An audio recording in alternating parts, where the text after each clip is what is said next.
All right, pre-calculus students, Mr. Smith here. Hopefully you're enjoying a day at the house, even though you still got work to do. It's nice to mix it up every now and then and do it in your pajamas.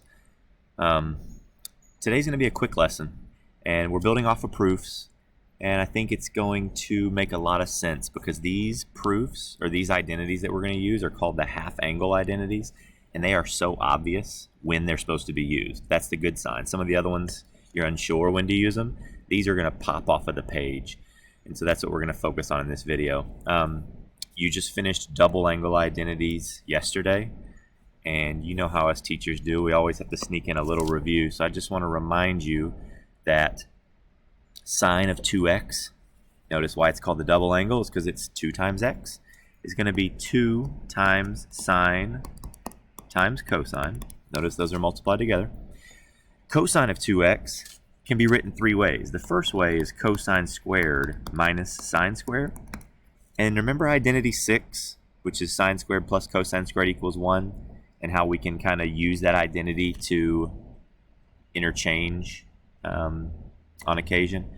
By doing that, we can come up with 2 other forms that we talked about yesterday. 2 cosine squared minus 1 and 1 minus 2 sine squared.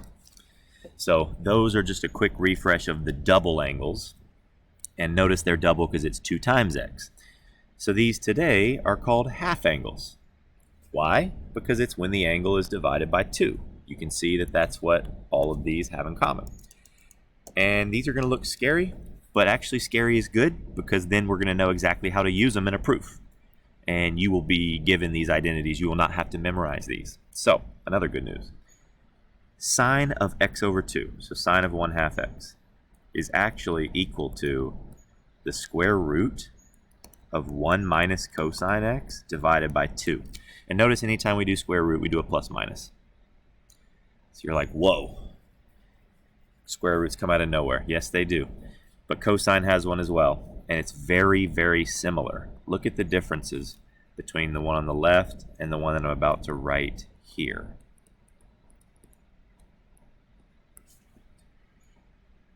Do you see?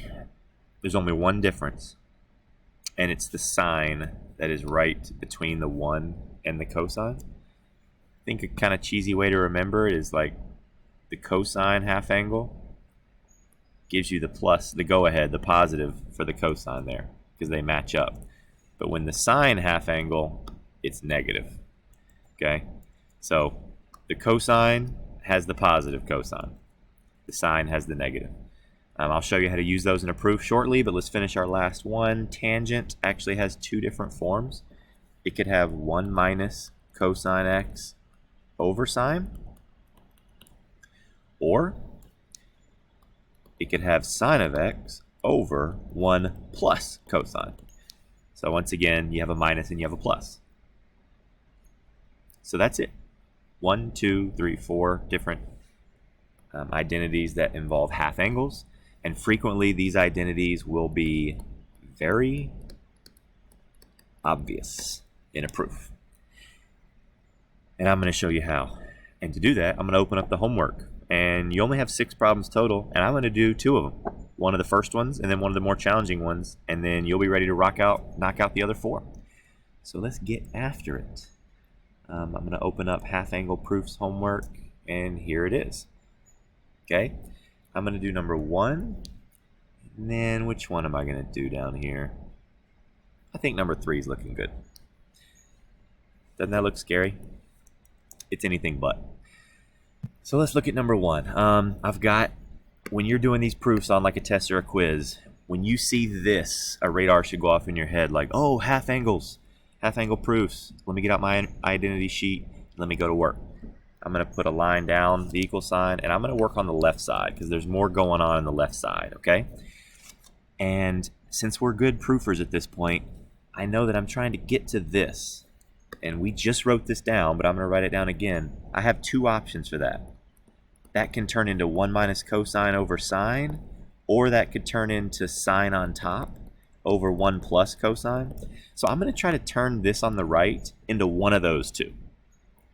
So I'm just going to keep those off to the left just to have them in kind of my line of sight. So what am I going to do? Cosecant you know how a lot of times changing it into sine and cosine is a good way to go. So I'm going to change cosecant into 1 over sine, and I'm going to change cotangent into cosine over sine. Beautiful. This is not going to be difficult at all because look, we've already got our denominators to be the same. So we can combine these fractions, and it's going to be sine on the bottom and then 1 minus cosine on top, which this is the hard part because we just learned this identity, but this is equal to tangent of 1/2 x.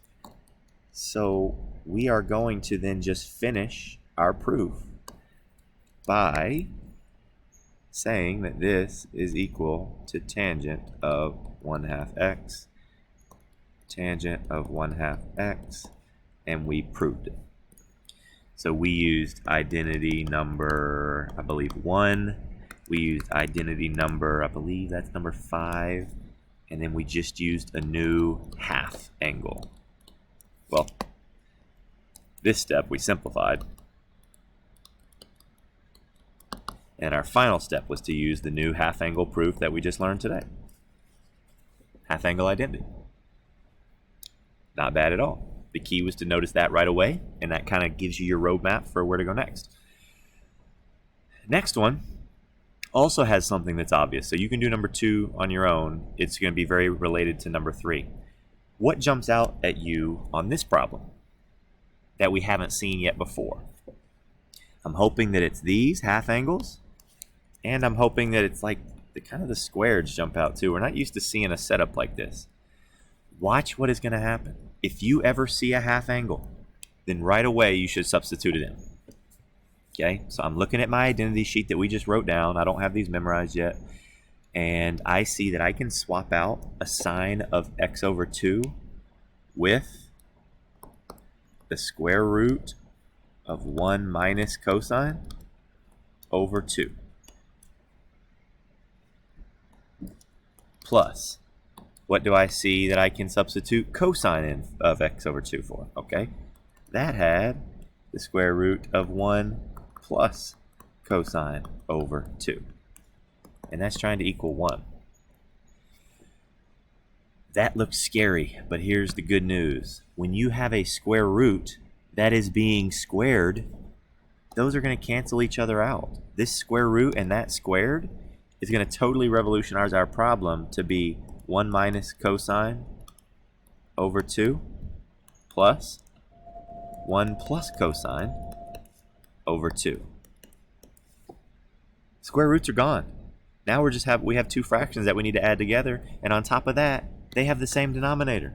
So we can go ahead and put them into one fraction. 1 minus cosine plus 1 plus cosine. Well, here, I'll go ahead and show my work, just so you can see it happen, see the magic happen.